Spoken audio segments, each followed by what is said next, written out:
Hello and welcome to News Across Nigeria. I'm Olumide Macaulay.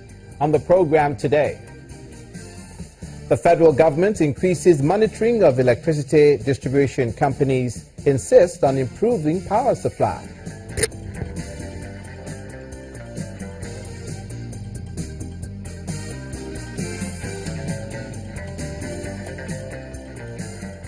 The Kwara State government boosts water and road infrastructure projects with 9 billion naira.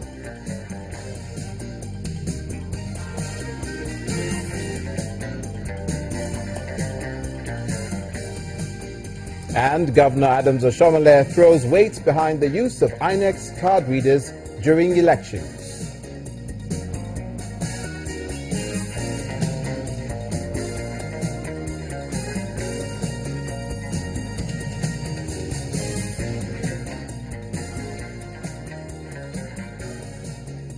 Thank you for joining us on today's edition of News Across Nigeria, where we update you on what's happening across the Nigerian Federation.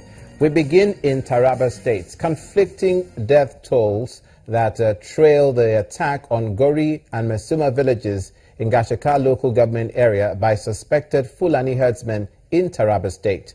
While the Taraba Police Command puts the number of dead at 15, government officials say that more than 40 people may have been killed. In the meantime, the police has paraded the suspected mastermind of the recent killings.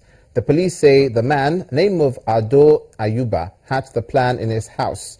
Let's listen to the senior special assistant to the governor, Ishaku, on media and publicity now, Sylvanus Giwa, in this interview, who says that the governor has deployed policemen to the area and is appealing to anyone with useful information to come forward.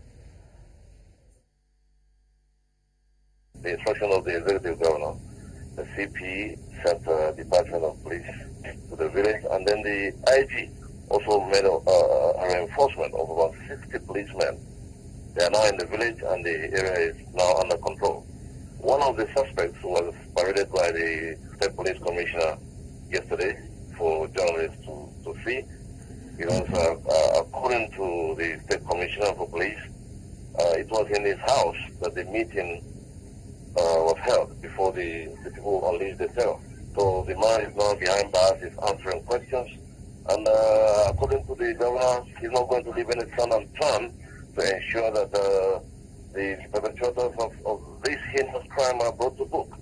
You will recall that the governor warned that some people are harboring criminals in the various communities who are there in the name of headsmen.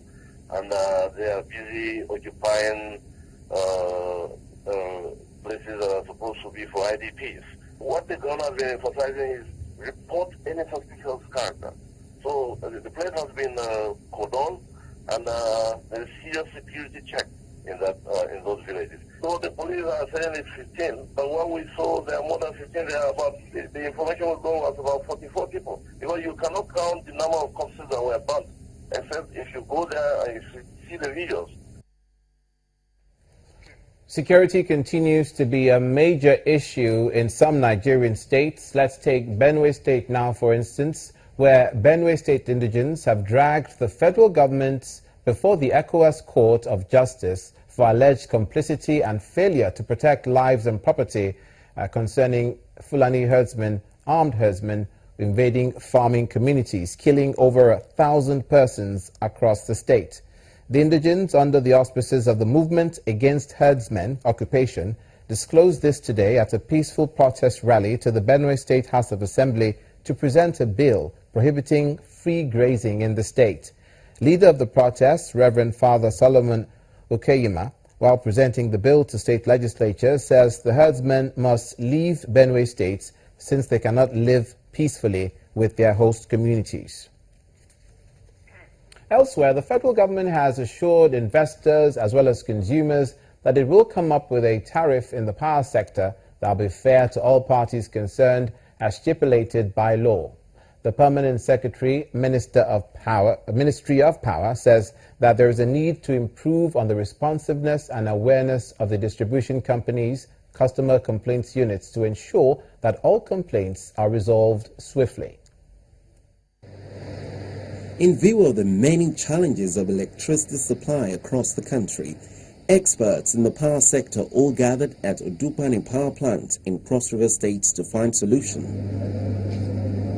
The Permanent Secretary, Ministry of Power, Mr. Louis Edozian, says there is need to roll out more meters for all its customers. So the situation where many customers do not have meters and the distribution companies use all kinds of mechanisms to build them is not healthy, it's not sustainable, it is not the intention for the industry. 3 million customers don't have meters.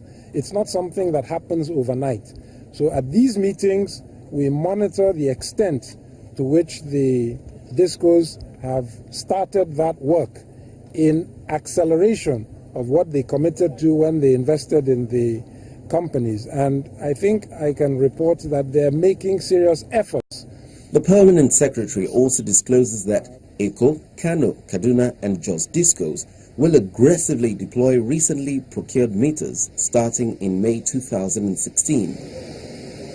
He adds that the federal government is doing all to see that every single customer is metered in the shortest possible time as he monitors the extent to which DISCOs have accelerated distribution. The issue of tariff, I think, has become very contentious, and it is the purview of our regulator. It is their statutory and legal responsibility to balance all the concerns and come up with a tariff that is balanced.